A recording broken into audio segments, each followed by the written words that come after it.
오늘 말씀에 보면 29절에 다 선지자 되기를 원하노라 이런 말씀이 있어요. 다 선지자 되기를 원하노라. 모세는 하나님께서 모든 백성들이 자기처럼 또한 70인 그 장로들 모세가 짐이 많아 하소연할 때 하나님이 그 백성 중 지휘관을 장로들을 모으라 했을 70명을 모았을 때 그들의 성령이 임하였던 것처럼 모든 백성에게 하나님의 영이 임하여 각자가 믿음의 책임 있는 사람으로 서기를 원한다. 이런 얘기를 한 것입니다. 29절 한번 읽으실까요? 모세가 그에게 이르되 네가 나를 두고 시기하느냐 여호와께서 그의 영을 그의 모든 백성에게 주사 다 선지자 되게 하시기를 원하노라. 그의 모든 백성에게 그의 영을 그의 모든 백성에게 주사 다 선지자 되게 하시기를 원하노라. 모세는 거친 광야에서 성화되지 않은 백성들로 인해서 투정을 했습니다. 여호와여 어찌 이 모든 백성을 내게 맡기사 그 짐을 지게 하시나이까? 내가 이 모든 백성을 배웠나이까? 내가 그들을 낳았나이까? 어찌 주께서 저들을 품고 약성의 땅으로 나가라 하시나이까? 책임이 중하여 나 혼자 이 백성을 감당할 수 없나이다. 그렇게 모세는 이 너무나도 부담스러운 백성들, 믿음이 적고 아직 노예의 근성이 있고 육이 가득하고 정말 모세와 함께 힘을 합하여 동역하여 하나님의 일들 잘해야 될 백성들이 다 자기 생각, 자기 주장, 자기 욕심, 다 자기 투정을 하게 될 때에 모세도 하나님 앞에 견디지 못하여 투정을 하게 됐습니다. 이때 하나님은 백성 중 70인을 택하라 이렇게 하셨을 때 모세는 70인을 택하여 명단을 올릴 때 하나님이 그 회막에 모여 있는 그들 70인 68명에게 하나님의 영을 붓습니다. 모세를 도와 백성들을 감당하게 하려 하심이었습니다. 하지만 기록된 두 사람 엘닷과 메닷은 회막에 나가지 않고 진영에 머물러 있었습니다.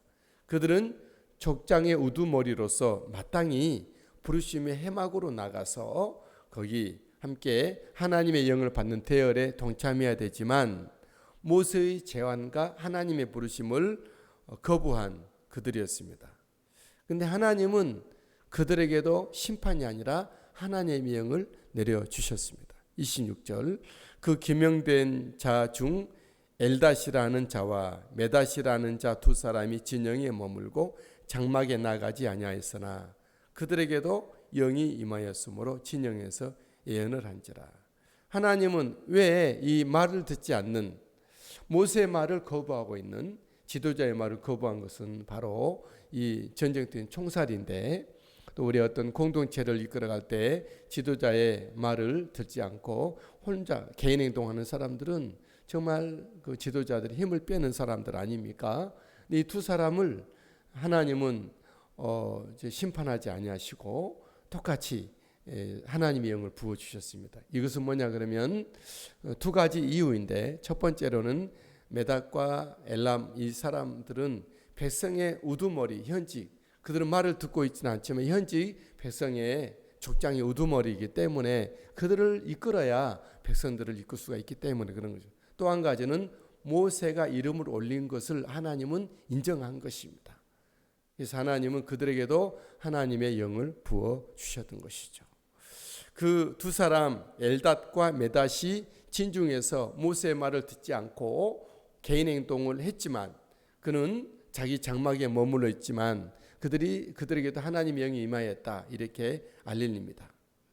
이때 여호수아가 눈의 아들 여호수아 아시죠? 모세 후계자이고 이스라엘 백성들을 그 요단강을 건너고 여리고를 뚫고 가나안 정복했던 여호수아 다른 말로 하면 예수와 다른 말로 예수라는 뜻인데 그 여호수아가 모세에게 와서 이런 말합니다. 엘닷과 메닷이 진중에서 예언하니 그들을 말리소서. 27, 28절 한 소년이 달려와서 모세에게 전하 이르되 엘닷과 메닷이 진중에서 예언하나이다 하매 28절 택한 자 중 한 사람 곧 모세를 섬기는 눈의 아들 여호수아가 말하이르되 내 주 모세여 그들을 말리소서. 그렇게 말합니다.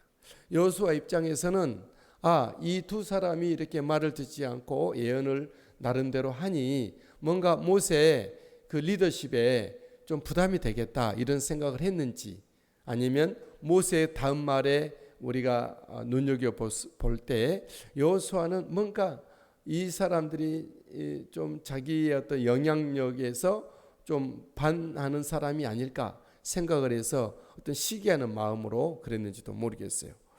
모세는 어떻게 말합니까? 모세는 말 안 듣는 엘닷과 메닷, 하나님의 영을 받은 그들에게 어떻게 조치할까요? 모세는 엘닷과 메닷을 말리는 것이 아니라 그 여호수아의 시기심을 지적합니다. 29절 모세가 그에게, 여호수아죠, 이르되 네가 나를 두고 시기하느냐. 모세에게 임하였던 하나님의 영이 다른 사람에게도 너뿐이 아니라 다른 사람에게도 임하고 그 두 사람에게도 임하는 것에 대해서 시기하느냐, 이런 얘기예요. 이어서 하나님께서 모든 백성들에게도 하나님의 영이 임하여 선지자 되기를 원한다, 이런 말을 합니다. 29절 여호와께서 그의 영을 그의 모든 백성에게 주사 다 선지자 되게 하시기를 원하노라. 이 말은 무슨 말이냐 그러면은 모세는 이 하나님의 성령님이, 하나님의 부르심이 자기에게뿐 아니라 모든 함께 가고 있는 이스라엘 백성들에게 임하기를 원하고, 또 70인 장로 그 사람뿐이 아니라 여호수아 네개뿐이 아니라 이 엘닷과 메닷 이 사람뿐이, 모든 사람들이 다 하나님의 성령으로 함께 주님을 만나고 인도함을 받고 이 광야길을 가기를 원한다, 이런 이야기예요. 보통 똑같이 하나님 은혜를 받기를 원한다, 이렇게 말해요. 하지만 구약 시대에서는 이 모세의 바람처럼 예수님 오시기 전에는 하나님의 성령님이 다 똑같이 임하지 않았죠. 부분적으로 특별한 어떤 특정한 사람들에게 성령님이 임하시고 더 크게 임하셔서 그들을 구원자로 삼고 어떤 전쟁에 이기기도 하고 나라를 이끌기도 하고 그렇게 했던 것이죠. 우리가 이제 선지자도 일어났고 또 믿음의 왕들도 일어나고, 거룩한 믿음의 대장 기도원 같은 사람들도 특별 성령님이 임하여서 사사들 같은 경우 일어나게 하셨던 것이죠. 다 선지자 되기를 원한다. 이 말은 모세로 하여금 이 말은 뭐였죠? 말했던 것처럼 모든 백성들이 각자 하나님을 만나고 하나님의 뜻을 알고 하나님의 성령님이 임하여져서 그 백성들이 누가 지도할 것도 없이 같이 믿음의 길을 잘 갔으면 원한다, 그런 얘기죠. 백성 한 사람 한 사람들이 하나님의 백성, 홍해 애굽에서 구원받은 백성으로서의 책임감 있게 행동하기를 원한다, 이런 이야기예요.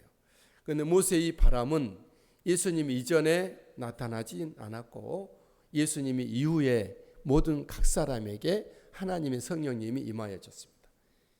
예수님 이후에 우리 시대에 모든 사람이 특별한 누구에게만 더 크게 하나님의 은혜가 허락된 것이 아니라 모든 하나님의 백성, 예수 믿는 사람들에게 똑같이 하나님의 영이, 하나님의 성령님이 허락해 주셨던 거죠. 우리의 믿음의 여하에 따라서, 우리의 순결함에 따라서, 하나님 앞에 헌신함에 따라서 우리가 더 집중력 여기고 나를 6일 포기하고 기도한 것만큼, 우리가 주님을 확신하고 주님 앞에 나를 드린 것만큼 더욱더 믿음의 진보를 우리가 이룰 수 있겠다라고 하는 것이죠. 여러분, 예수 그리스도께서 모든 것을 이루신 이 상황에서는 믿는 우리 각자에게 하나님의 성령님이 이미 임하였습니다. 더 크게 임하실 것인데 본인의 이유로 각자의 어떤 믿음의 행위에 따라서 하나님의 성령님이 제한받고 있는 사람들이 있기도 하죠. 하나님의 뜻이 무엇인지 모든 사람들에게는 알려졌습니다. 우리 각자에게는 삶의 비전과 삶의 양식을 주셨습니다. 영적인 비전, 영적인 삶의 양식을 우리에게 준 것이죠. 우리가 그렇게 살지 않아서 그 역사가 약하고 덜하고 그런 것이죠. 믿는 우리가 다 책임감 있는 하나님의 백성으로서 살아가도록 우리에게 정말 은혜를 주시고 세워주셨다는 것이죠. 우리가 이런 상황들을 잘 알아야 합니다. 왜 나는 이렇게 믿음이 적습니까? 그것은 하나님의 믿음을 적게 준 것이 아니고 그 본인이 아직 믿음이 어리든지 아니면 자기 개발을 하지 않았든지 자기 연단을 포기했든지 그런 것이죠. 하나님은 계속해서 우리가 숨이 붙어 있는 시간까지는 그 허락되어 있어요. 우리 하나님은 허락하시고 주시고 우리는 받을 준비를 하셔도 그릇을 넓혀야 되고 깨끗하게 해야 하는 것이죠. 또 주신 은혜를 우리가 늘 묵상하고 그걸 정말 되씹고 다시 훈련하고 그 속에 나를 놓고 그런 어떤 부단한 영적인 행위가 우리에게 있어야 합니다. 하나님이 은혜의 비를 많이 부어준다 할지라도 그 비가 떨어지는 곳을 가지 않으면 한 방울도 묻혀지지 않습니다. 은혜 소낙비가 내린다고 하면 정말 우리가 그 안으로 그 속으로 나가야 그 현장으로 가야 한다라는 것이죠.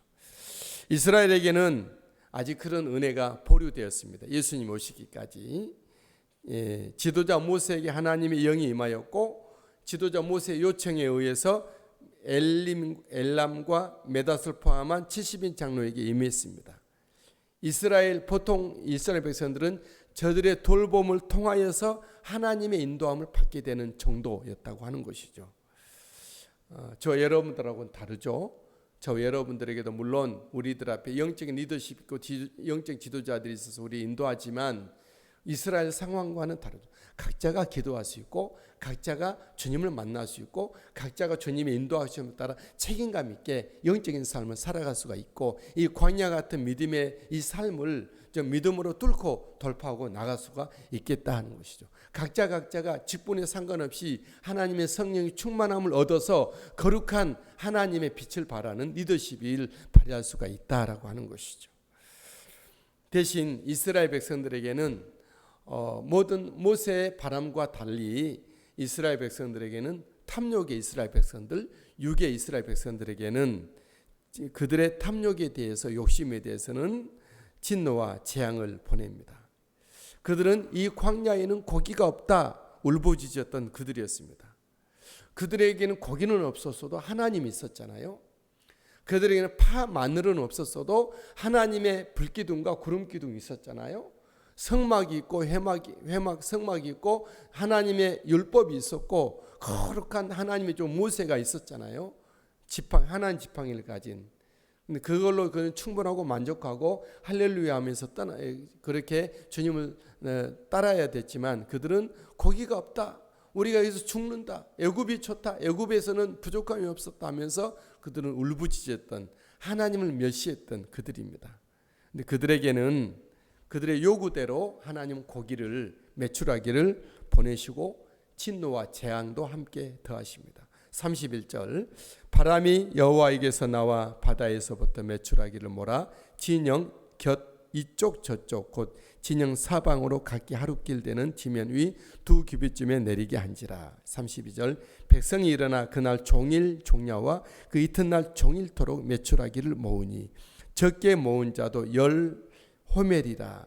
그들이 자기들을 위하여 진영 사면에 피어들더라. 포를 뜨고 말리고 또 삶아서 그렇게 그들은 보관 사면에다가 펴두었던 것이죠. 고기가 아직 이 사이에 있어 씹히기 전에 여호와께서 백성에게 대하여 진노하사 심히 큰 재앙으로 치셨으므로. 34절 그곳 이름을 기브롯 하다와라 불렀으니 욕심을 낸 백성을 거기 장사함이었더라. 여호와께서 백성에게 진노하사 심히 큰 재앙을 치셨다. 그것은 욕심을 낸 그들 때문이었다는 거죠. 여러분, 그들은 또 하나님의 백성들이 이제 이러한 일을 겪고 이제 광야길을 또 행진합니다. 35절 백성이 기브롯 하다아와에서 행진하여 하세롯에 이르러 거기 거하니라. 여러분, 이 광야의 삶에서 탐심은 금물입니다. 이 하나님과 동행하는 우리의 삶이 광야의 삶이지만 하나님과 동행하는 우리들에게는 정말 탐욕은 금물이죠. 광야를 통과하는 우리들에게는 삶과 탐심을 물리치고 하나님의 부르심을 따라가는 일에 충실할 수 있게 되길 바랍니다. 오늘 하루 열심히 주님을 따라 사는 것이죠. 오늘 하루 내일이 오면 또 내일 하루 열심히 하루하루 사는 것이죠. 내일 일은 난 모르죠. 날마다 주님 따라 열심히 믿음으로 성실히 살아가는 거예요. 오늘 하루 우리가 믿음으로 살지 않았다면 우리 여러분 삶은 그건 절망이 올 거고, 어차피 광야의 삶인데 정말 고통을 수반할 거예요. 어제 저녁 말씀처럼 이 하루하루의 삶, 광야의 삶 속에 하나님을 따라가면 흥미진진한 기적의 삶이겠지만, 하나님을 따라 살지 않고 육으로 살면 여러분의 삶은 지옥일 것입니다. 지옥 같을 것입니다. 저와 여러분들은 생명의 성령의 법이 우리를 이끄시고, 하나님의 성령님이 우리를 인도하시고, 하나님의 말씀이 나를 통치하고 지배하고, 예수 그리스도의 생명력이 내 안에 가득하고, 하나님의 영광이 나의 움직임 가운데 있는 거룩한 은혜의 삶으로 살아가시게 되기를, 우리의 이 예배도 형식이 되고 의식이 되지 않기를, 생명이 되기를 주님의 이름으로 축복합니다.